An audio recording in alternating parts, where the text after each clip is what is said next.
Je suis presque une femme adulte et j'ai un frère aîné de 19 ans. Mon père n'a jamais été un très bon père. Il s'est séparé de ma mère lorsque j'étais jeune, mais ils ne se sont jamais divorcés. Je ne suis pas sûre de la raison. Il était nul en tant que père avant la séparation. Après la séparation, il est nul lorsque ma mère est décédée il y a 3 ans. Avec nul. Je veux dire, il n'était pas là. Ne passez pas de temps avec nous. Ne se présentait à rien. Ne nous prenait pas soin quand nous étions malades. Ne savait rien de nous, etc. Alors que nous vivions sous le même toit. Je ne le voyais pas pendant 2, 3 ou même 4 mois. Il y a environ 2 ans, il a rencontré Sally, l'a épousée 6 mois plus tard et a emménagé les 3 enfants de moins de 1 an de Sally dans la maison. Mon père était beaucoup plus investi dans les enfants de Sally qu'il ne l'était avec mon frère ou moi. Mon frère a cessé de lui parler après l'avoir vu se comporter avec les enfants de Sally. J'ai aussi beaucoup reculé. Je fais mes propres affaires. Il ne ressent pas le besoin d'interagir avec mon père ou Sally ou les enfants de Sally. Les enfants de Sally pensent que je suis la personne la plus cool qui soit et ils essaient très fort de passer du temps avec moi. Sally a essayé de m'imposer ses enfants si souvent. Elle m'a dit que je devrais embrasser le fait d'être une sœur et d'avoir une famille plus nombreuse. Je lui ai dit que ce n'est pas ma famille. Ah, c'est ici que je reste jusqu'à ce que je puisse déménager et être avec ma famille, mon frère. Sally doit certainement en avoir parlé à mon père parce qu'il m'a parlé après que je lui ai dit ça. Puis il m'a parlé à nouveau et encore et encore. Puis après quelques mois de mon ignorance de cette tentative de parler, il m'a demandé pourquoi je faisais la difficile et pourquoi je ne faisais pas connaissance avec ma famille. Je lui ai dit que ce n'était pas ma famille. Il n'était pas mon père pour mon frère ou moi. Je lui ai dit qu'il était un mauvais père et croyait-il vraiment que nous serions heureux qu'il soit un meilleur père pour les enfants, pas les siens? Il a dit qu'ils étaient un de ses enfants et qu'ils étaient mes frères et sœurs maintenant et que je devrais l'embrasser. Cela m'a mis en colère et je lui ai dit autant. J'ai également corrigé son appel à mes frères et sœurs parce que nous ne sommes pas frères et sœurs et que aucun d'entre eux ne sera dans ma vie dans quelques mois.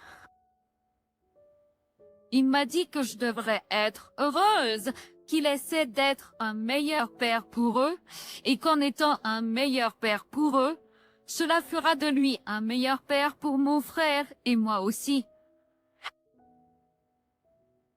Chérie, je l'ai traité de pathétique et je lui ai rappelé qu'il était un mauvais père. Sally et ses enfants ont tout entendu. Les enfants étaient bouleversés que je dise que nous n'étions pas frères et sœurs. Ils étaient bouleversés que je sois méchante avec leur père. Sally a pensé que j'étais une petite princesse capricieuse pour juger sévèrement mon père. Elle a également pensé que je devrais être prête à leur donner une chance. Puis mon père et Sally, ont impliqué mes grands-parents parentaux qui ont décidé de me prêcher le pardon et la réconciliation. Ils m'ont supplié d'essayer de sauver les choses avec papa, maintenant qu'il a grandi. Ils ont également dit que m'appeler pathétique et rire de lui était mal. Je me sens comme si je vivais dans une autre réalité. Mais je dois poser la question, est-ce que je suis l'idiot? Comment est ce qu'être un bon père pour eux fait de lui un bon père pour toi? Et ce qui fait quoi que ce soit pour devenir un meilleur père? Comment tout cela vous retombe, TI dessus? Il ne fait aucun effort et s'attend à ce que tu sois tout de suite copain. Copain. Pourquoi tout repose? Il sur toi alors qu'il est celui qui a merdé? OP, tu n'es pas l'idiot. Regardez. Moi, Sally, et les grands parents êtes tous des idiots et naïfs de penser que tu aurais juste oublié grandir avec un mauvais père. Une réconciliation sérieuse dans ces situations nécessite un effort majeur de la part du parent. Cela ne se produit pas juste comme ça. Il n'a jamais été présent dans ta vie. Il était absent pendant des mois à la fois. Ta mère est décédée et il n'a même pas pris la peine de se manifester, mais il a maintenant le temps de sortir avec quelqu'un. Ton père a, il même essayé de se racheter en passant du temps avec toi. Où est ce qu'il ne fait que, oh, regardez, moi. Je suis un si bon père pour les enfants de Sally. Allons tous faire semblant d'être une famille maintenant. Enfin déconnecté dès que tu peux. Ta vie serait meilleure sans tous ces crétins qui pensent qu'un mépris à vie n'est pas un gros problème. Pourrais-tu emménager avec ton frère dès que la montre sonne 18 heures? J'espère que oui. Je suis désolée que tu te trouves dans une situation qui t'a causé une telle douleur, colère et ressentiment évident.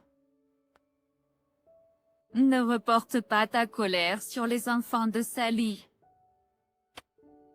Ils sont innocents. Il n'y a rien de malaise sous eux que vous ne les considériez pas comme des frères et sœurs. Souviens-toi simplement qu'ils sont aussi des petits êtres humains. Je suis une femme de 20 ans enceinte de jumeaux depuis 6 mois et j'ai eu ma baby shower le week-end dernier. Pour information, mes parents ont divorcé quand j'avais 12 ans et j'ai 2 frères, un aîné et un cadet. Mon père s'est remarié 2 ans après le divorce. Sa nouvelle femme avait déjà une fille de 22 ans. Et ils ont eu 3 enfants de plus ensemble. Après le divorce, ma mère a obtenu la garde de nous. Et nous allions voir mon père les week-ends. Je n'ai pas une bonne relation ni avec sa femme, ni avec sa belle-fille. Son épouse a toujours essayé d'être notre nouvelle mère. Ce que mes frères et moi n'avons pas aimé. Et sa fille essayait toujours de nous combattre pour l'attention de notre père, en particulier moi, car nous étions toutes les deux des filles.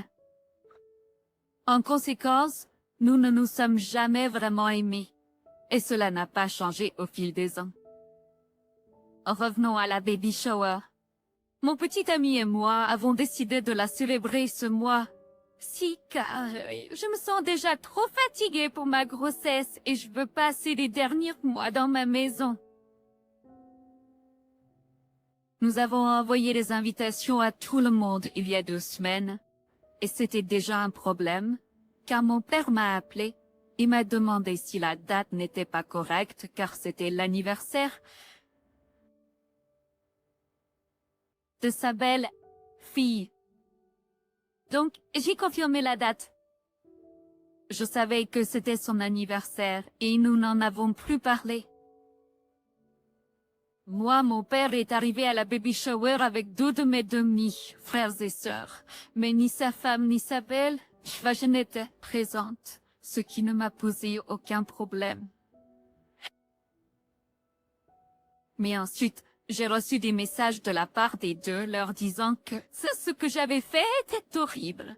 Parce que mon père n'avait pas pu passer la journée d'anniversaire de sa fille avec elle et... qu'elle n'avait pas pu assister à la baby shower. Je leur ai dit que mon père aurait pu choisir de ne pas assister à la baby shower et de rester à la maison avec elle s'il le voulait. Par conséquent, ce n'est pas mon problème, et elles doivent le régler elles-mêmes. Sa belle fille m'a traité de petite peste égoïste. J'étais l'idiot dans cette situation. Tu es idiot. Tu savais que c'était son anniversaire.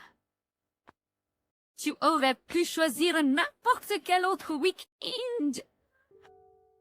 Tu as dit qu'elles essayaient de se battre pour l'attention de ton père, mais il semble que ce soit plutôt toi qui le fasses. Tu as créé délibérément un conflit qui aurait pu être évité autrement. Je ne suis pas l'idiot. Je ne le vois pas comme un gros problème. Ma demi-sœur a eu 22 ans. Elle n'a pas 12 ans. Ce n'est même pas un anniversaire important. La douche était de quelques heures. Comment se fait qu'il n'ait pas pu faire les deux?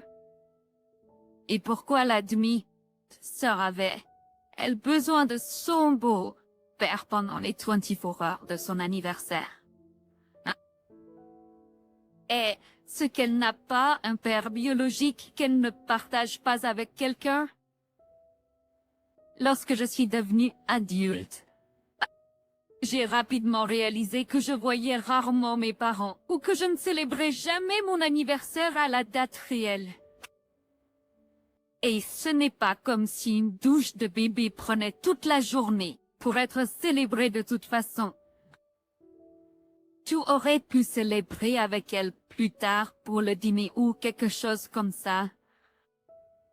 C'est une demi-sœur.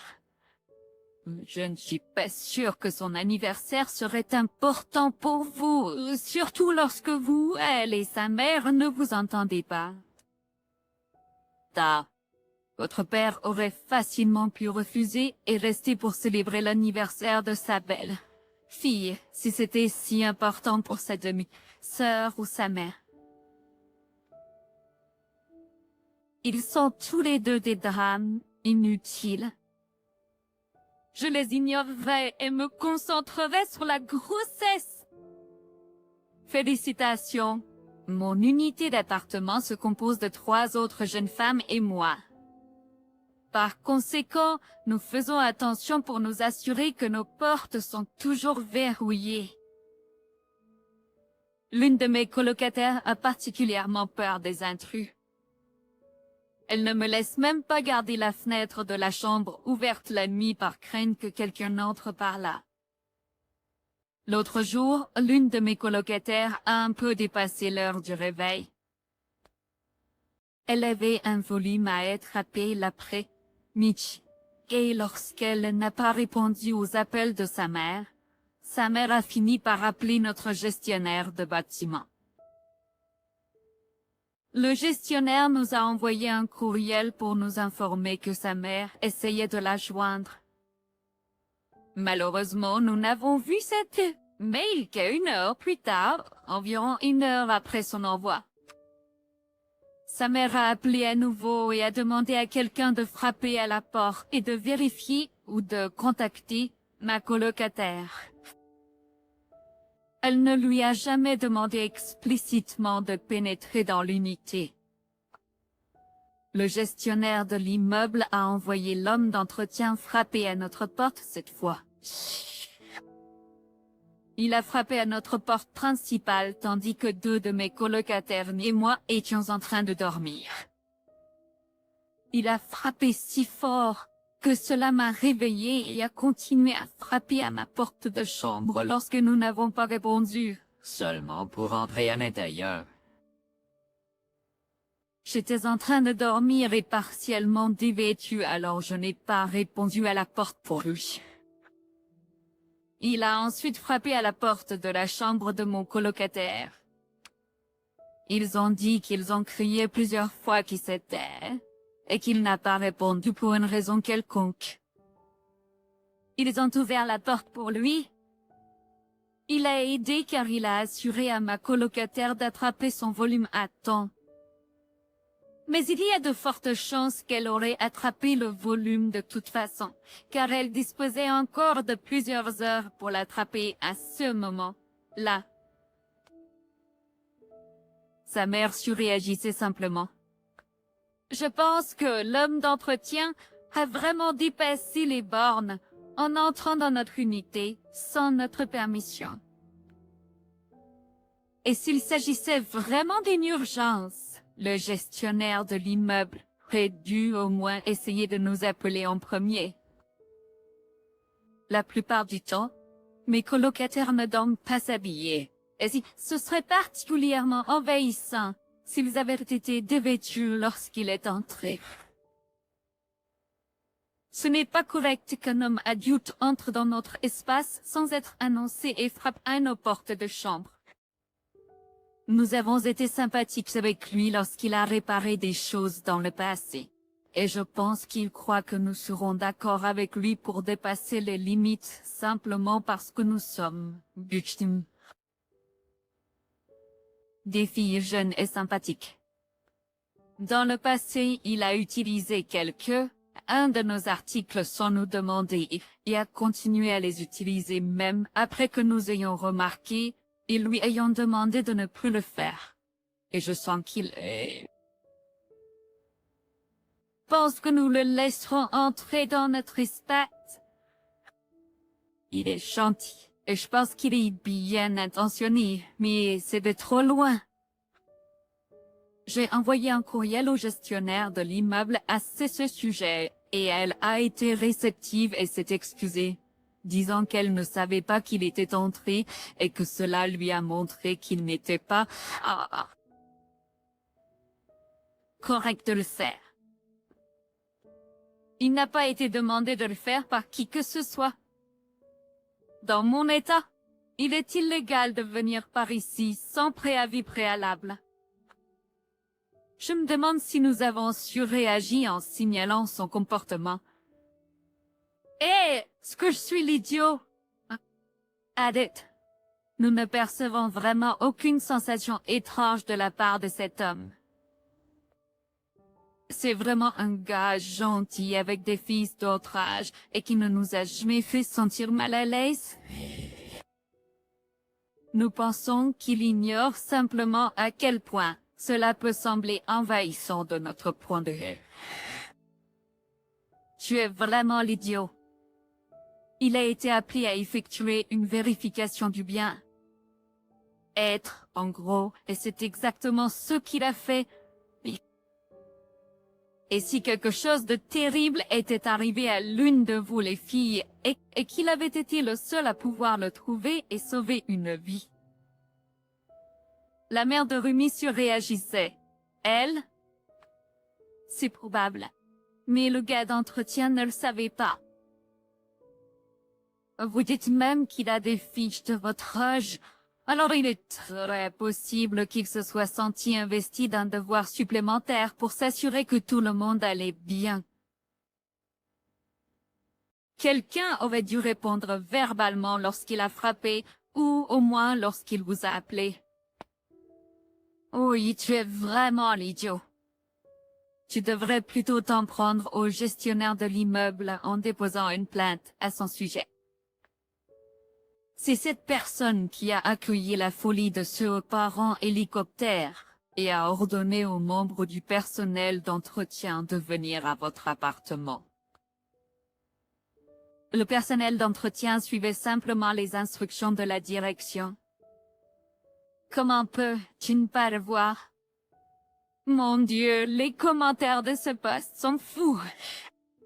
Pour un enregistrement, je n'aurais pas ouvert la porte non plus, et je pense que j'aurais probablement appelé la police.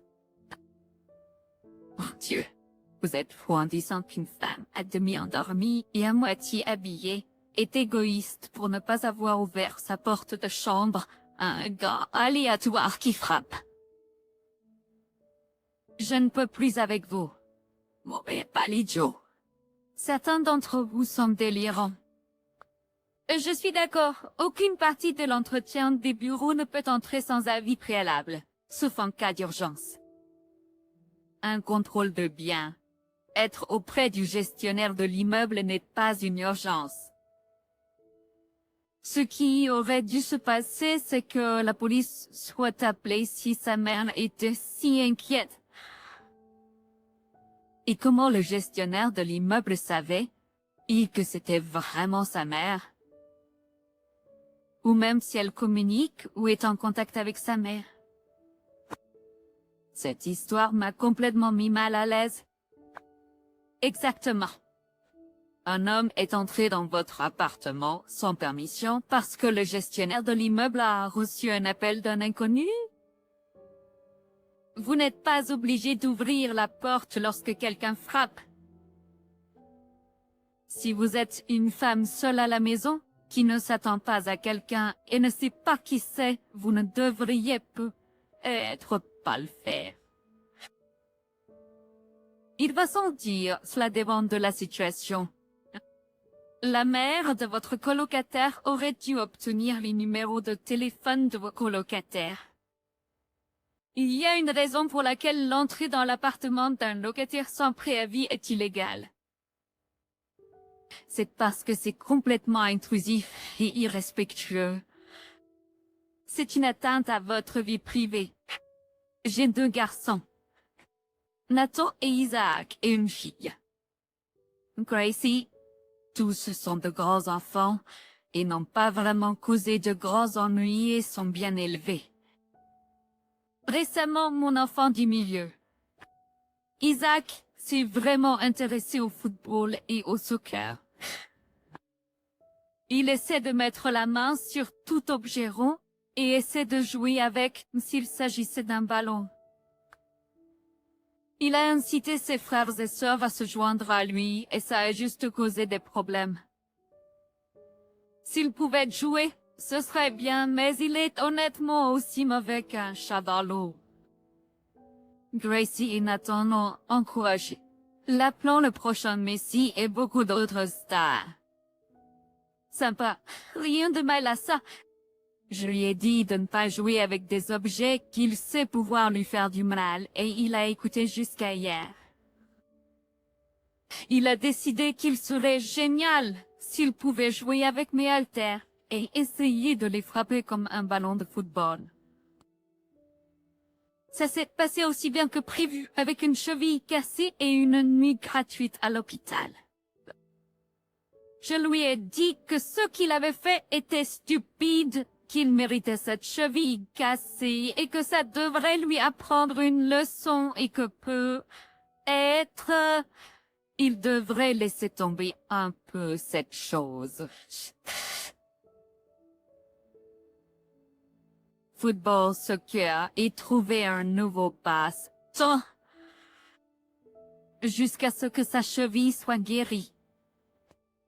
Et il m'a blâmé pour ne pas croire en lui et vouloir saboter sa carrière. Ma femme pense que je devrais être plus doux avec Isaac, mais il n'a pas 4 ans. C'est un adolescent et devrait savoir quelles choses sont stupides. Moi aussi, je suis un idiot. Très l'idiot. Déménagement stupide. Oui. Et ce qu'il mérite vraiment une cheville cassée. Non, c'était trop dur. De plus, ce qui a causé sa fracture de la cheville n'a rien à voir avec le sport. Il n'y a aucune raison pour qu'il ne puisse pas jouer au sport qu'il aime. Pourquoi pousse-tu cela? Il ne peut tout simplement pas donner des coups de pied au poids. Cela ressemble vraiment à vous ne voulez pas qu'il joue au sport. Comment quelqu'un pense, Teacher, et qui peut jouer avec un poids comme un ballon de football? Quoi? Mais quand regarde ça. Tiens, garde ma boisson. Je ne suis pas sûre que j'aurais utilisé les mots. Tu mérites une fracture de la cheville. Mais l'adolescence est un bon âge pour apprendre à faire des conneries et à en subir les conséquences. Open n'est pas idiot. Si vous êtes assez stupide pour donner un coup de pied à un poids, vous méritez ceux qui arrivent pour ce niveau de stupidité. Si c'était un petit enfant, ce serait une chose.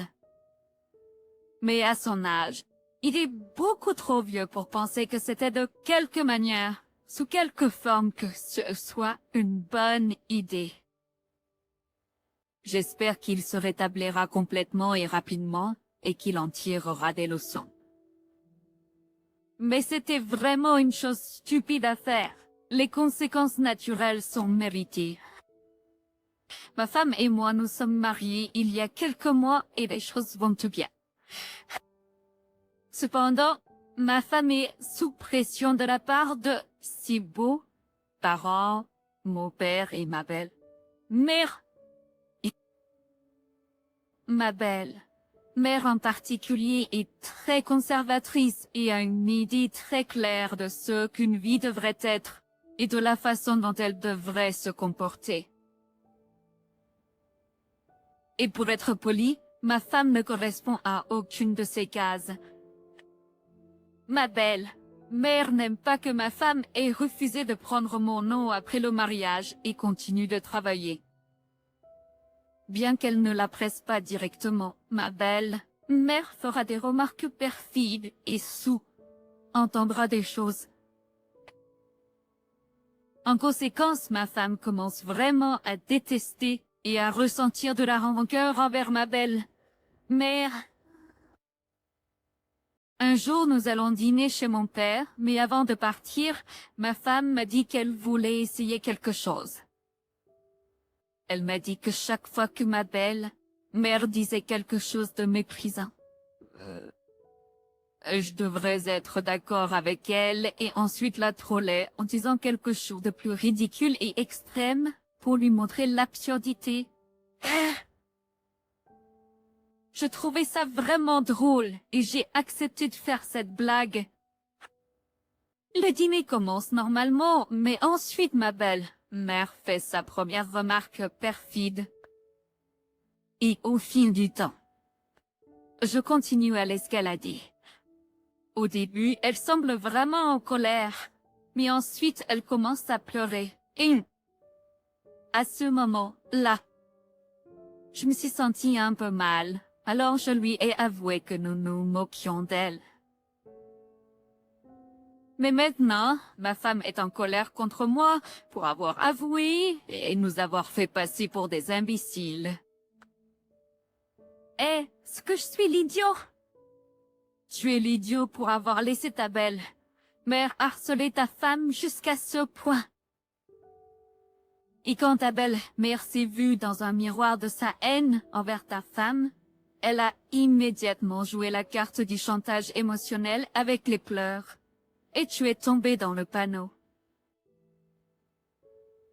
Ta femme a besoin d'un partenaire qui ne cautionne pas le comportement haineux de sa belle mère. Tu l'as fait à chaque étape du chemin. Où était ton flegmatique? J'ai ressenti un certain malaise face à la chevalerie de ta belle mère qui a maltraité ta femme. Tout à fait d'accord. Et j'ajouterais, tu n'as pas dit la vérité à ta belle mère. Tu lui as dit que tu plaisantais. Mais ce n'était pas vraiment le but de ton plan. Avec tes propres mots.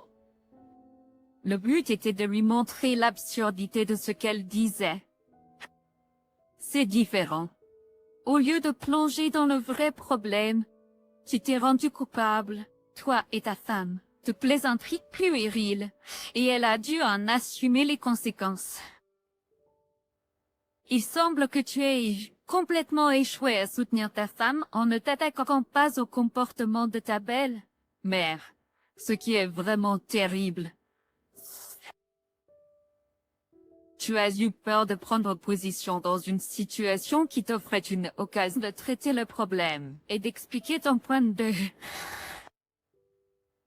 Et maintenant, ta femme subit encore plus de haine à cause de cela.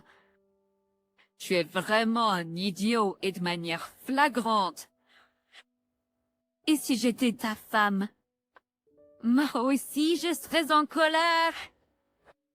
Je ne comprends tout simplement pas pourquoi les gens ne sont pas juste directs et n'établissent pas de limites dans une situation. C'est une chose blessante à dire. Pourquoi diriez-vous cela à votre femme? Oh, papa est belle. Mère, nous comprenons que vous avez une vision différente du mariage. Mais si vous ne pouvez pas vous retenir de faire des commentaires désobligeants, nous ne viendrons pas pour le